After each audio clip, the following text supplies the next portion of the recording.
nursing case manager. Oh, am we on now, Tim? Yeah. This is Alan Sousie. I'm nursing case manager for TLC Nursing Associates, and we're going to be talking today about a very significant problem in our country, and that is the problem with resistant bacterial infections that are becoming more and more common as we go forward. One in particular that I'm going to stress today above all others is the methicillin-resistant Staphylococcus aureus infection, which is also shortly known as MRSA, M-R-S-A. And the world around us has become much more affected by MRSA than it used to be, because at one time MRSA was pretty much confined to institutions. Well, ladies, I'm here to tell you that it's way beyond the institutions now. It's among our children, in the school systems, it's in community settings like community centers for the elders, it's in nursing homes, it's even in the grocery store. So we have to be aware of it, and I think by the time we're done this presentation and have some conversations about it, hopefully you'll leave with a better understanding of how to live with it in the world around you. Living with MRSA has two features. There's a professional way to look at it, and there's the personal way to look at it. And today I'm going to try to mix it up a little bit so you get both sides. I really want to emphasize this is a serious problem, and we do need to do something about it if we can, individually and societally. Learning how to control and manage MRSA is relatively simple, but the steps you have to be taken consistently. And by the time, again, this presentation's over with, I hope you're going to be able to leave with an understanding of how to do those things. MRSA, to define it more clearly, is a serious infection that can become life-threatening if it's left untreated. If you or someone in your family has been diagnosed with MRSA, there are steps you need to take right now to avoid spreading the disease or the illness to your family and your friends. The booklet that I drew some of this information from was developed with the help of people who are living with MRSA. So the content came from their personal lives and their experiences. If you follow the recommendations and you practice good hygiene and you take care of yourself otherwise, MRSA MRSA will be more easily managed. MRSA can cause physical pain, it can cause emotional stress, and I ask you to hold in your mind that even though these things are happening, it can be managed. Okay? So we're going to take a look at how to live with MRSA. Why is it so serious? The germs that commonly live on your skin and in the nose are called Staphylococcus, or staph for short, bacteria. Usually, staph bacteria don't cause any harm. However, sometimes they get inside the body through a break in your skin and they can cause an infection. These infections are usually treated with antibiotics.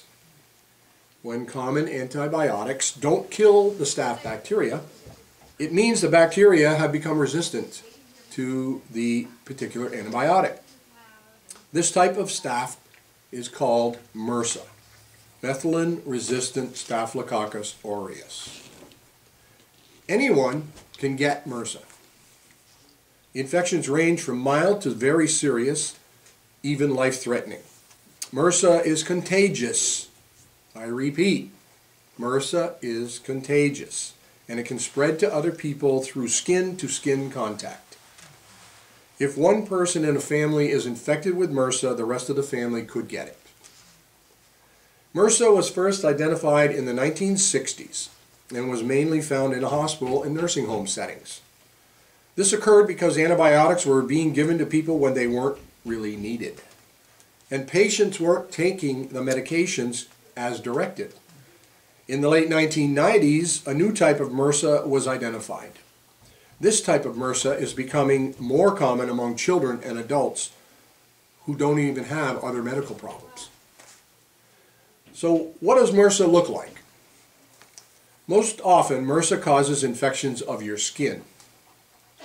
These infections look like any one of the following. Sores that look and feel like spider bites. However, MRSA is not caused by a spider. Large red and painful bumps under the skin. These are commonly known as boils. Anybody ever had a boil? They aren't fun. A cut that is swollen, hot, and filled with pus is another way that it exhibits itself. Blisters filled with fluid. These are called impetigo. It's also possible to have MRSA in other areas of the body. You can have it in your blood, in your lungs, in your eyes, and in your urine. These types of infections are less common, although they're more serious most of the time. Because skin infections are more common, we're going to focus most of our attention today on managing skin infections that have MRSA as their basis of origin. So, one might ask themselves, how did I get MRSA? How did I get it? Anyone, as I said, can get it. You can get MRSA the same way you get a cold, such as touching someone or something that has the bacteria on it. And then you touch your eye or your nose and it enters your body. Washing your hands often reduces your chances of getting MRSA. I repeat, washing your hands often reduces your chances of getting MRSA. MRSA can live on surfaces and objects for months, not hours or minutes or days, for months. However, it can be killed through proper cleaning methods. And later on we'll be talking about caring for yourself, and some of that will come forward, okay? Some ways that you can get MRSA. Touch the infected skin of someone who has it, using personal items of someone who has MRSA, like a towel, a washcloth, clothes, athletic equipment. Touching objects such as public phones or doorknobs that have MRSA bacteria on their surface. Being in crowded places where germs are easily spread, such as hospitals, nursing homes, daycares, or college dorms. You may increase your chances of getting MRSA if you take antibiotics a lot, you take antibiotics without a prescription, you don't follow the directions when you're taking the antibiotics because you stop early or you miss doses. And when you do this, you are at greater risk of getting MRSA if you are recovering from surgery or burns, have tubes in your body for medical treatment, or if you share needles with other people. There are two ways you can have MRSA. You can have an active infection. An infection is active when you have symptoms. The types of symptoms depend on where the bacteria is located. Usually an active skin infection is a boil or a sore or some type of a cut that I described before that gets infected and oozes pus. But keep in mind, it doesn't have to be an extremely large cut. It could be a little tiny thing on your face or on your buttocks or, anywhere on your body. And if it's oozing pus, it has the potential to be a MRSA infection. The second way is you can be a carrier of MRSA. If you are a carrier, you do not have symptoms that you can see, but you still have MRSA. And they live on your skin, the bacteria live on your skin, and another interesting place that they like to dwell, your nose. They like being in the nose. If you're a carrier, your provider may tell you that you are colonized. The words carrier and colonized mean the same thing. Another question, will I always have it? Will I ever get rid of it? What do you think, ladies? Will you ever get rid of it? You're all wise for your age. You're right, you won't. You'll be a carrier if you become inactivated, but you'll always have it. At least for now, until science comes up with a way to get rid of it completely. The answer to the question really is maybe. Many people who have active infections are treated and no longer have MRSA. The bug is completely killed. However, sometimes MRSA goes away after treatment and then it comes back several times. If MRSA infections keep coming back again and again, a healthcare provider can help you sort out the reason you keep getting them. Even if active infections go away, you can still have MRSA bacteria on your skin and in your nose. This means you are now a carrier of MRSA. You may not get sick or have any skin infections, but you can still spread this to other people. It's not fully understood why some people are carriers of MRSA, yet they don't get an infection. People go along all their lives sometimes carrying this bug around. So how contagious am I if I have it? If you have an active MRSA on your skin, it is definitely 100% contagious. If someone touches your infectious area or touches something that came in contact with your infectious area, like a towel, that person could get MRSA from you. If you are a MRSA carrier, you still have the bacteria on your skin and in your nose. And if you don't wash your hands properly, things that you touch with your hands can give the bacteria to other people. MRSA can also be found in the liquid that comes out of your nose or your mouth when you cough or you sneeze. Remember, if you have MRSA, it is possible to spread to your family, your friends, your lovers, anyone who's close to you. You can even give MRSA to your pets.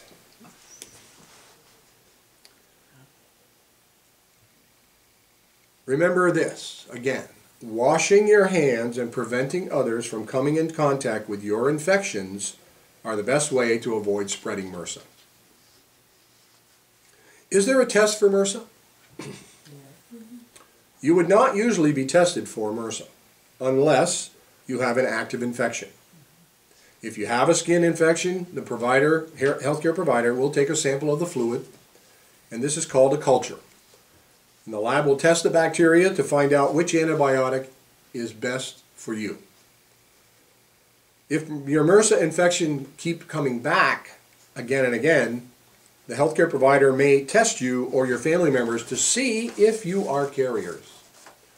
In this case, the provider would take a culture sample from the nose where MRSA is often found, whether you're active or not. If you have MRSA, do you need to do anything special when you go to a clinic or a hospital? What do you think about that, ladies? Oh, yeah. Would you have to do something special? What do you think it might be, Marcia? Inform them. Inform them, okay. Carrier or... Yep, let them know that you're a carrier or that you're actively carrying an infection at the time. Yep, that is very right. If you have an active infection, you are a carrier and you need to tell them. They will wash their hands and wear gloves when caring for you. They may also wear a gown to prevent getting bacteria on their clothes. And if you are coughing, they'll likely wear a mask or put one on you to prevent you from coughing on them. They will always wear their gloves when they're handling a sore on your body. And if they don't, you should encourage them to do so. Okay? If you are staying in a hospital or a nursing home, a special precautions card will probably be put on the door. And as you work in your field of caregiving, you will encounter these signs throughout the institutions you might find yourselves in, especially those of you that are LNAs in the room. You know, I'm sure you know what I'm talking about, and you know better than to go into those rooms without being prepared for what you might encounter while you're in there. But it's also important for you to be vigilant about the people around you who come into those facilities who may not be aware of what that sign means, and you might stop them from going into a room, and if you think, oh wait, they don't look like they know what they're going into, and let them know, please go to the nursing station, or did you see this sign right here? You shouldn't be going in there without putting on a gown or putting on your gloves or whatever it might be. It's okay for you as providers and caregivers to inform people in that way. You don't just have to say, well, go see the nurse. If you know what to do, it's okay to tell them what to do. You have knowledge, you might as well share it. You might need to wear a mask yourself when you're providing care to individuals, even in the home.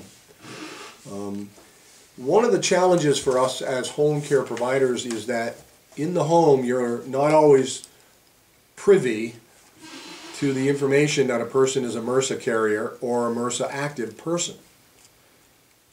We do have a couple of individuals right now in the caseload who are active MRSA transmitters. And the aides who work with them always wear gloves. And in one case, they're fully gowned and masked while they're providing care. So, again, some of you may encounter that. How do you treat MRSA? MRSA is always treated by a healthcare provider. Don't try to treat it yourself. It's important to follow the instructions of the treatment given to you by the provider. If you do not have an active infection, your healthcare provider may do tests to find out if you carry MRSA. And if you are a MRSA carrier, the provider might decide to do the following. Nothing. Do nothing. Because the bacteria could go away without treatment. Or they might encourage you to reduce the amount of bacteria on your skin. If you have an active MRSA infection, the provider may choose to do one of these. He might drain the infection. If it's a closed boil, they might lance it to get the pus out. They might give you antibiotics, or they might reduce the amount of bacteria on your skin, or they might do all three. Now, how do you think they reduce the bacteria on your skin? Anybody got any ideas about that? You gotta drain it? Well, that's one possible way if you have a lesion that they can drain. Okay. But think of your body in its totality, Lisa. How would you cleanse the entire body? You wash it. You wash it. And sometimes they prescribe a specific type of medication, like a shampoo or a body wash that contains a specific medication that reduces the bacterial count on your skin. And people who are carriers are encouraged to bathe frequently, fully bathe their bodies frequently, to shower often. And that's one way of keeping yourself completely clean. So, if you have to drain the infection, I want to remind you, do not drain it yourself. Don't think you can just take a needle and pop it with a needle and drain it out. Like I'm sure some of you have done it one time or another in your life with a blister. And if you haven't, you're probably wise that you haven't, because the introduction of that can cause just as much of a problem as anything else. So don't do it yourself. It's very dangerous to squeeze or poke the skin infection, because you might push the bacteria even deeper into the skin and make the infection even worse. Draining the infection should only be done by a trained healthcare professional. The provider is going to open up that sore and literally let it drain. And after the infection is drained, you must keep it covered until it heals. Sometimes your provider may ask you to come back for a checkup or to change the dressing. This is to make sure it is healing okay, and some skin infections will heal after the provider drains the pus. You may not even need an antibiotic after they take the pus out. It might heal on its own with the strength of your own immune system. If they give you an antibiotic, I'm going to emphasize as they will. Take the antibiotic according to direction. If they prescribe you 2 tabs a day for 5 days, take 2 tabs for 5 days. If it's 1 tab for 10 days or 1 tab for 7 days, take it exactly the way they told you to take it. If you take it with food, take it with food. If you're not supposed to have food before it, they'll tell you when to take it, before or after you eat. If you can't have it with certain beverages, take it only with the beverages you can have it with, because otherwise you make it ineffective or you cause resistance to occur. All right, those are the principles to keep in mind. Remember too, when you start to feel better and the pain becomes less, or the redness or the soreness of the wound becomes less, you might think to yourself, oh, it looks like I've succeeded at curing this problem. I don't need to finish this antibiotic. Well, ladies, the last 2 or 3 pills in the series are the most effective and the most powerful. Those are the ones you want to take. You don't want the ones at the beginning necessarily, you want the ones at the end. Okay? Keep that in mind also. Now, how do you reduce the amount of bacteria on your skin or in your nose? Well, we talked a little bit about it. Taking showers is one way. And they're recommending with an antibacterial soap. Prescribed antibiotic pills are sometimes given to help people to reduce the bacteria on their skin. Prescribed ointments that are antibiotic in nature that can be put in your nose, and you do that for several days consistently. When you put ointment in the nose, you only want like 1/4 of an inch, and you dab it on a cotton swab, and you just dab it in and rub it around the inside nostril, as far back in the nostril as you possibly can tolerate. And if you ever have to do this for another person, you just have to go in very gently and get as far back as you can. It's much easier to do it on yourself than it is to do it on another person, actually. Because you can feel when you're doing it yourself where it is. When you're in somebody else's nose, it's kind of tough to see up inside and know where you are. I offer that from personal experience. Also, when you do this application in the nostrils, you're not going to use the same swab in both nostrils. You're going to change. Do one, throw it away, do another. And when you dispose of these things, you're not just going to throw them in the trash. Put them in a bag, seal the bag, and then put it in the trash so that nobody else becomes exposed to it. Okay? And then, what's the last thing you're going to do after you get it all done? Wash your hands. Yay, wash your hands. Good for you. When should I seek medical care about a problem like this? Well, if you have any new symptoms during or after treatment for MRSA, you need to seek help again. Just go back and say, it's come back. I need your help again. Because they will, if there is anything oozing and they have something to test, they will retest to make sure that they're going to give you the right antibiotic for the particular MRSA that has come forward. If it doesn't get better after treatment, then you want to go back and ask for help. If it gets worse, or if it comes back. Those are the 3 times when you're going to want to seek help again. You always practice good hygiene to reduce the amount of bacteria on your skin, wash your hands often, and shower daily. When you wash your hands, hold in your mind forever that it is the #1 way to stop spreading these types of bacteria. There is no better way. Does it matter how you wash your hands? What do you think, ladies? Does it matter? Yes, it does. The hand washing method that's recommended by us is this. Wet your hands first under warm running water. Put the soap on and rub together for a minimum of 15 seconds. And make sure you get in and around your nails and in and around your fingers. Don't just do this. That's not sufficient. You got to be more, really got to work that soap in there and play with your fingers and get under your nails and the whole shooting match. And then you rinse with running warm water. Dry it with a paper towel or a hand towel, whichever the case may be. But remember, if you have MRSA or you're a carrier, you don't want somebody else using that towel, that hand towel. Turn the faucet off using the paper towel or the hand towel, and remember your hands were dirty when you turned it on.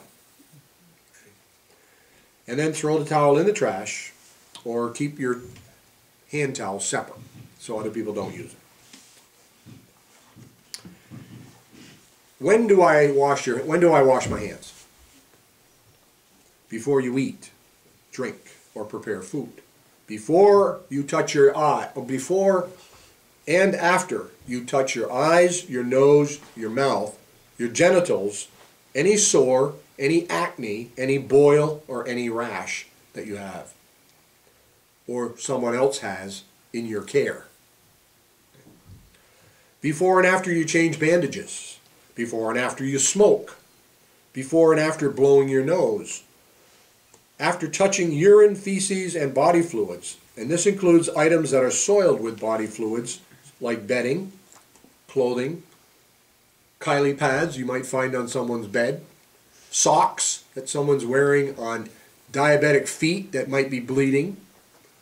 There's all kinds of situations where you're going to encounter bodily fluids and be exposed to them. So you have to think that through yourselves as you care for others. And what may seem superficial may not be superficial. After you clean a bathroom, or you change bedding, or you do laundry, after you go to the toilet yourself, after you cough or you sneeze, after touching things other people touched, such as a doorknob, a phone, or a shopping cart. My wife, I used to laugh at her. I used to say, "What are you doing this for?" Because every time she went to a grocery store, she would take one of those wipes and she would wipe down the entire edges and the handle of the cart. And I would just think to myself, that's not necessary. That's an over-exaggeration. The more I've learned about these resistant infections, the more I become sensitive to her prudence. Is there a specific kind of hand soap that's better than another? Some would say today that antibacterial soaps are really not necessary, and I tend to be one of those people. I think any soap is sufficient to cleanse bacteria from your body. What really gets rid of the bacteria is the physical friction that you create in the process of washing your hands or your skin. You know, some of us use one of those body swabs. Puff, a body puff. You know, and those are good things to use because they do help to get rid of some of the dead skin and other things like that. But again, if you're living among others and you leave that in the bathroom, you want to make sure someone else isn't using your body puff when you're not around. Thinking, oh, well, you know, maybe they don't even think about it. Oh, it's here, I'm going to use it. I always wanted to try one of those. Yeah. And that does happen. I think it happens a lot more perhaps among younger people who aren't as well educated as you ladies are, but especially in dorms, college dorms, I mean, people do all that kind of stuff all the time. I know, I was there once. Alcohol-based hand sanitizers will kill bacteria within 15 seconds after you rub it on your hands. So you can use it. But don't use a hand sanitizer to clean any surfaces or objects, because a sanitizer needs to have at least 60% alcohol in it in order to clean a surface. Right? So don't take the stuff you would typically use on your hands and think you can clean your mouse on your computer with it. It doesn't work.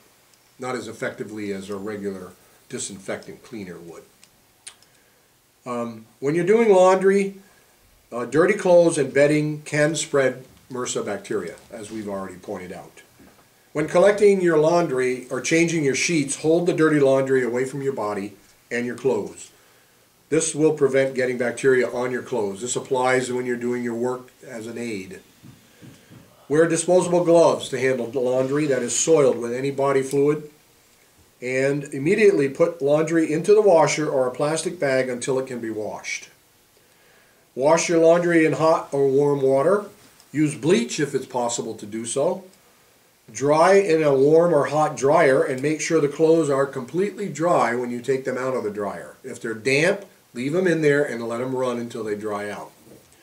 Wash your hands after handling dirty sheets or clothing and before handling clean laundry, even if you are wearing gloves. Throw the gloves away after you take them off. Do not reuse them. And how often should you do this? Well, changing your sheets and towels regularly is critically important. Changing your clothes daily is also critically important.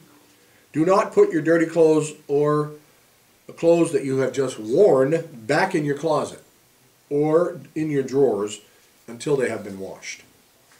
In fact, I advise you to take your shoes off at the door and not walk through your house with the shoes you've been wearing at work either, if you haven't already taken that up as a practice.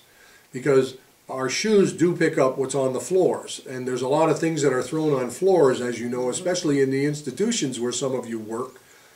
and you're walking around on that surface while you're there working. And even though they do very excellent jobs in most of the institutions of cleaning the surfaces that are there, you can still contaminate your own person in those settings. And in your home, when you take your dirty clothes off, you don't want to just drop them on the floor, even if that's your habit. In this particular case, if you know you've been exposed to anything that might be potentially hazardous to your health, you want to bag it, keep it separate from the rest of the family's laundry, and make sure it's done separately when you wash it. All right? Those are all really important for you to keep in mind. Cleaning a house is also similar. You need to pay attention to items that are frequently touched: light switches, doorknobs, phones, toilet handles, sinks, tubs, kitchen counters, cell phones, pagers, computer keyboards. You're going to wipe the surface or the object with a disinfectant and let it dry. If body fluids or pus get on these surfaces, you need to do the following. You need to put on disposable gloves, wipe up the fluid with a paper towel, throw the paper towel in the trash, clean the surface thoroughly using disinfectant and a paper towel, throw the paper towel in the trash, wipe the surface again with the disinfectant, let it dry for at least 30 seconds. Throw the paper towel in the trash, remove your gloves and throw them in the trash, and then what are you going to do? Wash your hands. Wash your hands and use an alcohol-based sanitizer as well, if it's available to you. Would you bag that trash? You would bag that trash, yeah. Okay. Disinfectants that you can use. Use any cleaner you can buy at a grocery store that has the word disinfectant on it. Gives you a pretty broad range of things to choose from, doesn't it? Remember to read the label and follow the directions. Make your own solutions out of bleach and water, if you choose. And all you got to do there is mix 1 tablespoon of bleach in 1 quart of water, or put it in a spray bottle and label it bleach solution. Make it fresh each time you plan to clean, because the bleach evaporates out of the water and it makes it less effective. Never mix bleach with other cleansers, especially ammonia. Yeah. Take it from a person who knows. I one time when I was young, was working at a job where I cleaned the floors in a grocery store every Saturday and Sunday. I made the mistake of mixing bleach in with spick and span, which is full of ammonia. Did not know that. I literally drove us out of the grocery store. We could not stay in the grocery store because once we spread it on the floor, the fumes were beyond anything we could tolerate. Yeah, it was a horrible thing. So be really careful because they're very serious. It's a bad thing. And obviously you want to make sure you don't leave that bleach solution around where children or your pets might somehow inadvertently access it and become harmed by it. And you don't want them to pick it up thinking it's water and take a drink out of it.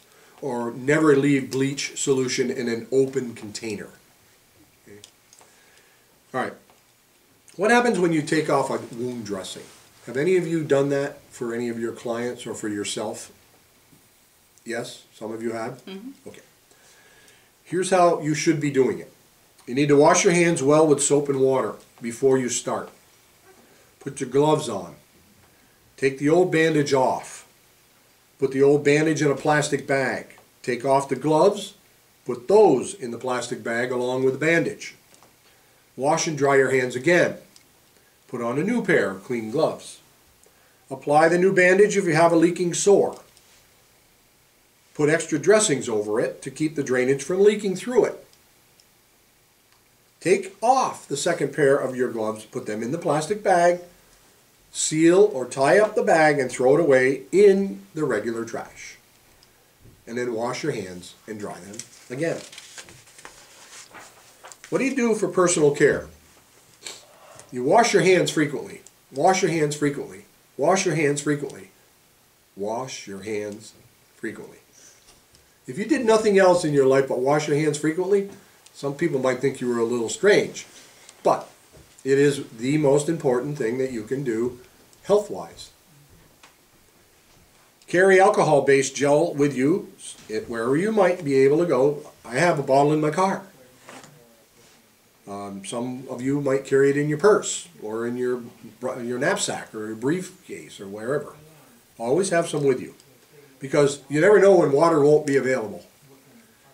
Or you walk out of somebody's house and it dawns on you, oh, I didn't wash my hands when I left. So you want to do that before you grab a hold of your steering wheel. Cover your nose and mouth with a tissue when you cough or sneeze. Throw the tissue away and wash your hands.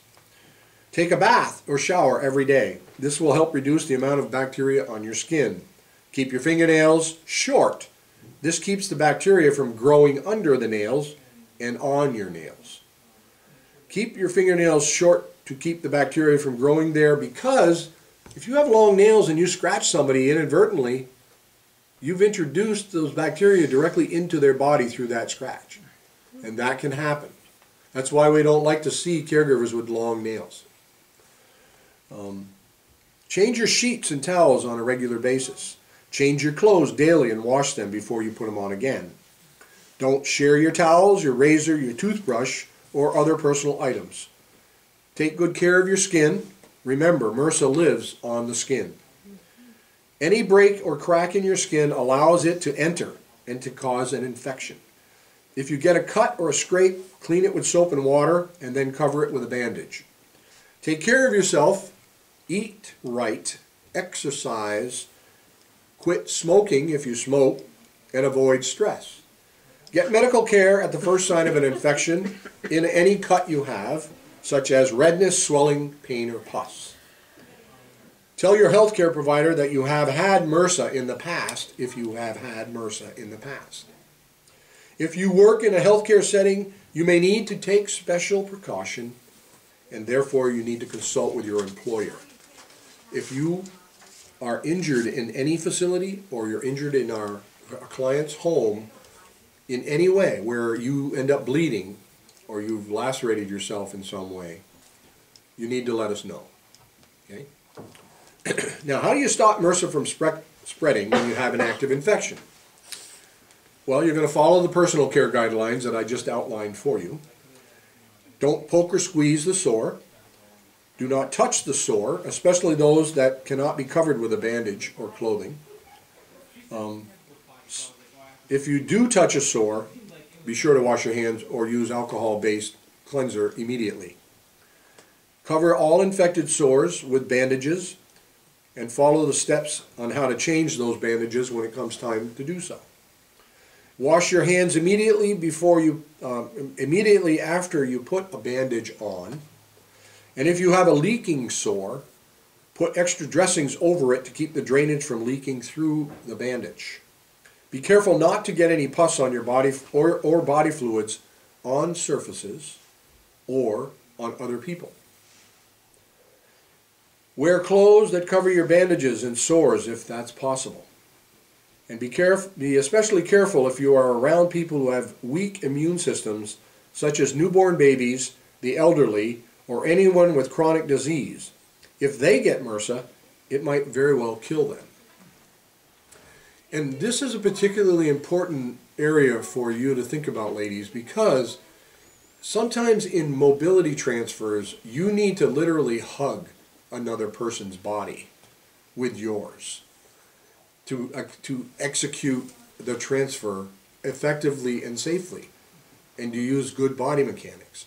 So it's important that not only are you clean yourself when you're touching that person, but that you think about, well, I just made bodily contact with this other person. Am I exposed to something that I don't know about? Possibly you are. So that's all the more reason for when you go home and get off your shift, or if you have a doubt, if this person's got sores on their body and you're doing this, you need to go and have a conversation with the charge nurse and say, you know, I noticed this when I was doing the care, and I'm wondering, Am I susceptible here to MRSA or some other resistant infection? They should tell you. And if they say, well, I don't know, then you can say, well, does anybody know? And if the answer is no, well, then you have to assume that you potentially have been infected. And so you would act accordingly. You would clean yourself properly. You would take all the precautions that were just described to you in getting rid of that problem effectively. Okay? You need to be especially careful when you work with people who have weakened immune systems. Some of you have been caring for cancer patients. Some of those cancer patients aren't necessarily dying at the time you're taking care of them, but they're weakened by either their chemotherapy or their disease itself. And oftentimes, too, people in hospital settings, especially for someone like Caitlin who's in school, you know, they're in the hospital because they're suffering some type of an illness. And then their debilitation makes them weaker and more susceptible to receiving infection. In fact, my wife was just in the hospital for a couple of days recently, and she came home with what I believe was a MRSA infection in the IV site that she had in her arm. She had to be treated with an antibiotic when she got home by her primary care physician. It didn't show up for a day or two until after she got home. But there it was. So we know it's there. We know it's real. You need to be careful around anyone who has eczema or someone who may have just had surgery. Because, again, they probably have open wounds or open areas for the transmission of the MRSA. If MRSA is in your urine or feces, clean your bathroom very well. And if other people handle your urine or feces, they should wear gloves and wash their hands well afterwards. Do not participate in contact sports until your sores are healed. Sweating can cause a bandage to loosen and lead to contact with the equipment and with other people. Do not go to a public gym, a sauna, a hot tub, or a pool if you have open sores. Once they've healed, yes, then you can do those things. But while you're actively carrying an open wound, do not do so. Don't get any manicure, massage, or haircuts until your sores have healed. Those are other examples of things to avoid. How do I stop MRSA from spreading when I'm a carrier? You follow the personal care guidelines, and if you go to a gym, you disinfect all the equipment after you use it. This is a standard policy in most gyms, and the gym should supply you with the disinfectant. When you're walking on a treadmill, for example, and you're holding on to the handles on the side, some people do that. Or they'll walk along with their hands on the front. Yeah.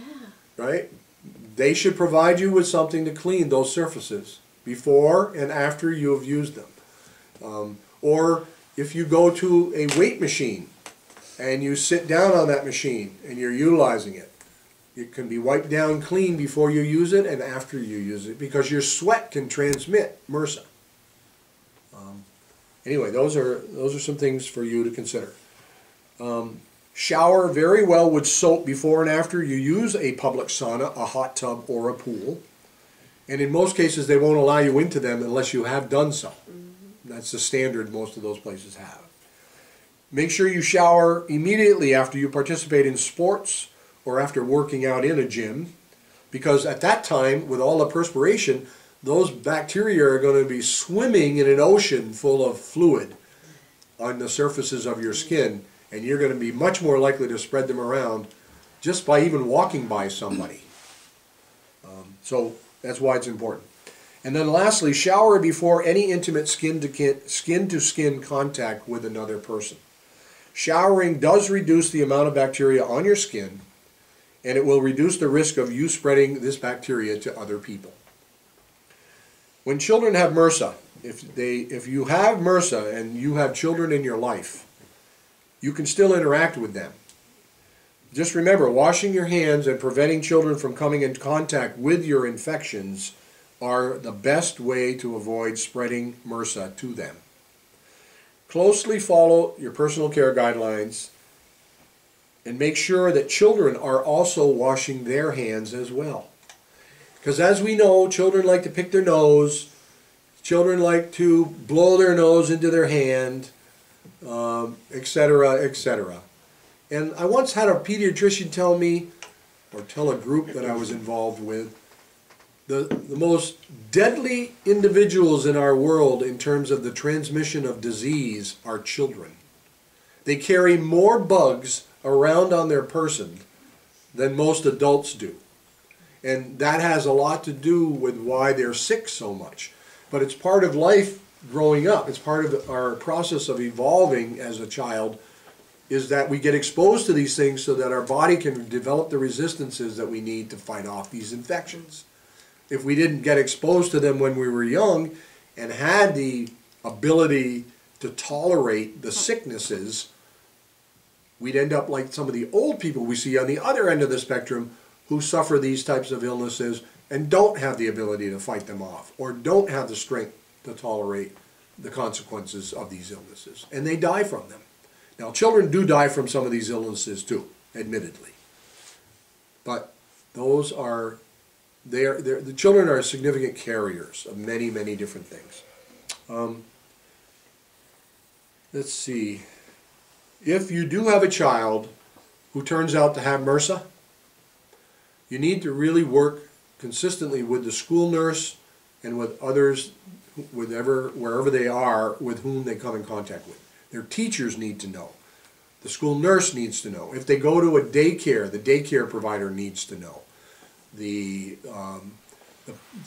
don't have to necessarily broadcast it to all the other parents in a situation around your child. But the key people in their life that are taking care of them during the course of a day certainly need to know that they have this problem until it's healed, until it goes away. Your pets, such as dogs and cats, they can also be MRSA carriers and have active MRSA infections. If you get MRSA, if you keep getting MRSA infections, your doctor might ask you if you have a pet who has ever had any pet sores. Because those sores could very well be MRSA infections. And it doesn't mean you have to get rid of your pet any more than they need to get rid of you. But you certainly want to go to a good veterinarian and have them assess it and prescribe what's appropriate in the way of antibiotics for the particular animal that you're dealing with. And they use cats and dogs because they're the most common domestic animals. But I would assume horses, cows, and other domestic animals can also get MRSA because they can acquire the infection from us or from other animals who in fact get it. So keep that in mind, please, as you live with your animals. And certainly if you have children and they're younger and you have pets in your home, those two creatures are going to be coming in constant contact with each other all the time, licking each other's faces, rolling around on the floor with each other like children often do when they're playing.